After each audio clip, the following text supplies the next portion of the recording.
বিগত 15 বছরের যে পুলিশ যেভাবে দলীয় পুলিশ হিসেবে গড়ে উঠেছিল, নানান ধরনের বিচ্যুতি ছিল আমাদের মধ্যে এবং আমরা অনেক গণবিরোধী কাজ করেছি।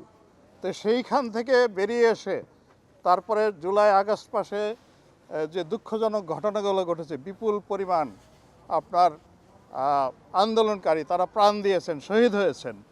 এইসব ঘটনার ফলে এবং পুলিশের যারা লোভী এবং দল কানা কিছু নেতৃবৃন্দ এবং সদস্যের কারণে আমাদের উপরে যে দায়ভাগ এসছে, এগুলোকে থেকে বেরিয়ে এসে বাংলাদেশ পুলিশকে আবার স্বমহিমায় দাঁড় করানো, তাদের মনোবল বৃদ্ধি করে তাদেরকে আবার তাদের কাজে ফিরিয়ে আনা, এই গত 1 বছরে আমরা এটা চেষ্টা করেছি।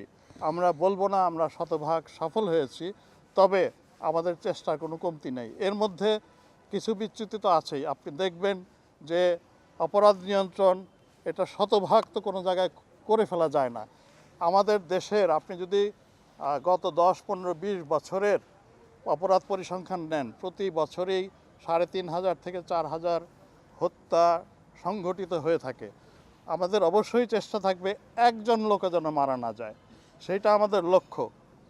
মানে এই স্ট্রাইভিং টুয়ার্ডস পারফেকশন যেটা, এটা তো বজায় রাখতেই হবে, কিন্তু আমরা তো সবসময় সেটা পারি না। আমাদের এর মধ্যেও আমাদের অনেক ধরনের ফেলিয়ার থাকে, দুর্বলতা থাকে, এর মধ্যে এরকম ঘটনা ঘটে যায়। আপনারা জানেন এই যে শরীফ ওসমান হাদি, ওনার মৃত্যু, এটা আমাদেরকে সারা জাতিকে কীভাবে আমাদেরকে উদ্বেলিত করেছে, আমাদের উপরে দায়ভাগ নিয়ে এসছে এটার সুষ্ঠু সমাধান করার, বিচার করার।